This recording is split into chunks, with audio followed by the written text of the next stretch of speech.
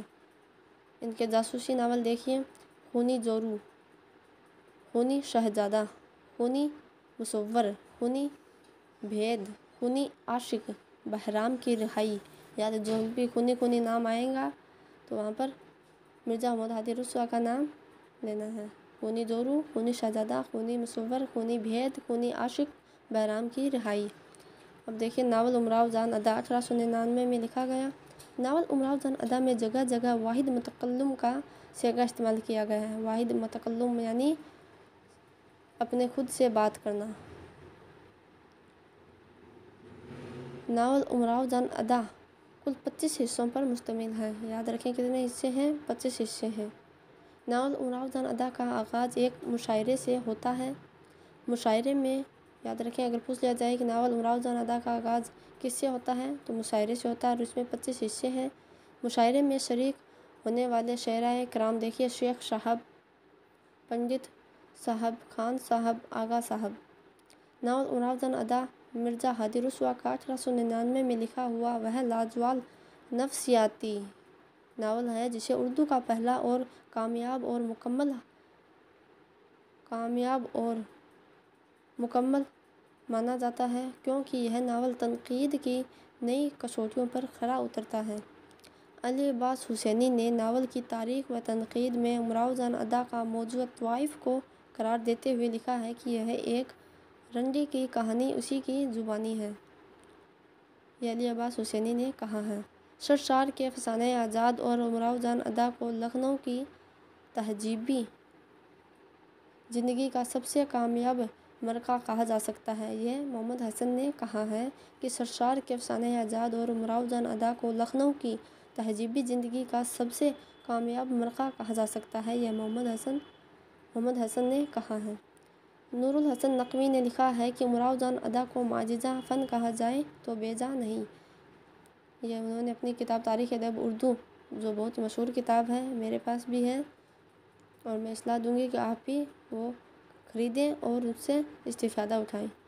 تو نور الحسن نقوی نے لکھا ہے کہ امراؤ جان ادا کو معجزہ فن کہا جائے تو بے جا نہیں۔ یہ اسے قول بھی ایسے امتحان میں پوچھے جاتے ہیں، تو ان کو بھی یاد رکھیں۔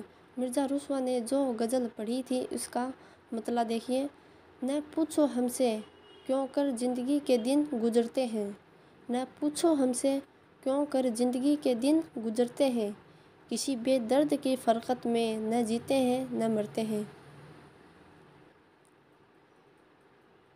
تو یہ مرزا رسوا نے جو غزل پڑھی تھی اس کا یہ مطلع ہے کہ نہ پوچھو ہم سے کیوں کر زندگی کے دن گزرتے ہیں، کسی بے درد کی فرقت میں نہ جیتے ہیں نہ مرتے ہیں۔ بہت ہی مشہور شعر ہے، یاد رکھیں۔ کرداروں کی پہچان۔ ناول امراؤ جان ادا کی ہیروئن امراؤ جان ادا ہے، جس کا اصل نام امیرن ہے، جو فیض آباد کی زمیندار کی بیٹی ہے۔ 125 روپے میں بیچ دی گئی۔ جب وہ 8 سال کی تھی تو 125 روپے میں بیچ دی گئی، اور کہاں کی تھی؟ فیض آباد کی۔ بچپن کا نام امیرن تھا، بعد میں امراؤ جان ادا ہوا۔ دلاور خان، گنڈا جو امیرن کو اغوا کرتا ہے، یہ ایک دلاور خان نام یاد رکھیں، یہ گنڈا ہے جو امیرن کو اغوا کرتا ہے۔ پیر بخش، یہ گنڈا دلاور خان کا دوست ہوتا ہے۔ پیر بخش یہ دلاور خان کا دوست ہوتا ہے۔ خانم جان ایک نائکا ہے، اسی نے امیرن کو 125 روپے میں خرید کر طوائف بنایا تھا۔ خانم جان یہ ایک نائکا ہے، اسی نے امیرن کو 125 روپے میں خرید کر طوائف بنایا تھا، اور اس کا نام بدل کر امراؤ جان ادا رکھا تھا۔ تو کس نے رکھا تھا امراؤ جان ادا؟ خانم جان نے، 125 روپے میں اس نے خریدا تھا۔ بسم اللہ جان خانم جان کی ایک لوتی بیٹی جو مولوی صاحب کو نیم کے پیڑ پر چڑھاتی ہے۔ بسم اللہ جان یہ خانم جان کی بیٹی ہے اور جو مولوی صاحب کو نیم کے پیڑ پر چڑھاتی ہے۔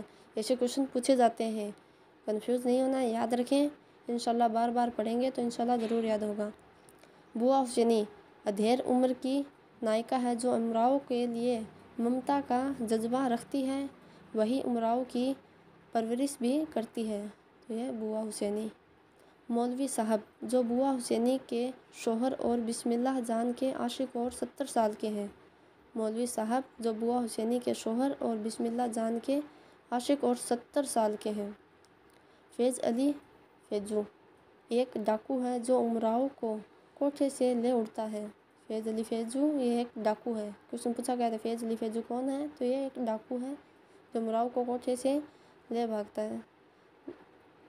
نواب شجاعت علی خان جس کے یہاں امراؤ جان کا پہلا مجرا ہوتا ہے، یاد رکھیں نواب شجاعت علی خان۔ ایسے پوچھا جاتا ہے کہ امراؤ جان ادا کا پہلا مجرا کہاں پر ہوتا ہے، تو کئی نام دے دیں گے تو اس میں نام یاد رکھیں نا، نواب شجاعت علی خان کے ہاں۔ راجہ دھیان سنگھ جس کے آدمیوں نے فیضو اور اس کے ساتھیوں کو گھیرا تھا جب امراؤ کو لے کر بھاگا تھا، یہ راجہ دھیان سنگھ تھا۔ اب دیکھیے ناول کا وہ شعر جس سے ناول کا آغاز ہوتا ہے، یاد رکھیں ایسے بھی پوچھ لیا جاتا ہے، شعر کے نام دے دیں گے، شعر دے دیں گے آپ کو اور کہیں گے اس میں سے کون سا شعر ہے جس سے ناول امراؤ جان ادا کا آغاز ہوتا ہے۔ ہم کو بھی کیا کیا مزے کی داستانیں یاد تھیں، ہم کو بھی کیا کیا مزے کی داستانیں یاد تھیں، لیکن اب تمہید ذکر درس و ماتم ہو گئی، لیکن اب تمہید ذکر درس و ماتم ہو گئی، اس سے آغاز ہوتا ہے۔ ناول امراؤ جان ادا کا اختتام اس شعر سے ہوتا ہے، یعنی خاتمہ اس شعر پر ہوتا ہے۔ مرنے کے دن قریب ہیں شاید کہ اب کی اے حیات، مرنے کے دن قریب ہیں شاید کہ اے حیات، تجھ سے طبیعت اپنے بہت سیر ہو گئی۔ تو امراؤ جان ادا کا گلچین اول کون ہے، یہ بھی کوشچن پوچھا جا چکا ہے کہ امراؤ جان ادا کا گلچین اول کون ہے، تو گوہر مرزا ہے، جب بچپن میں یہ ساتھ پڑھتے تھے۔ یہ تھی مکمل ناول امراؤ جان ادا کی تفصیل، جس میں میں نے اس کے مصنف مرزا محمد ہادی رسوا کے بارے میں بھی بتایا ہے اور امراؤ جان ادا کے بارے میں بھی انشاءاللہ جتنے بھی ناول ان کے خلاصے بھی ضرور لے کے آؤں گی۔ تب تک آپ جو مین پوائنٹ ہیں اس سے جیسے کوشچن آتے ہیں ان کو بار بار پڑھیں، خود نوٹس بنائیں اور یاد کرنے کی کوشش کریں اور اپنے دوستوں کے ساتھ ضرور شیئر کریں۔ اللہ حافظ۔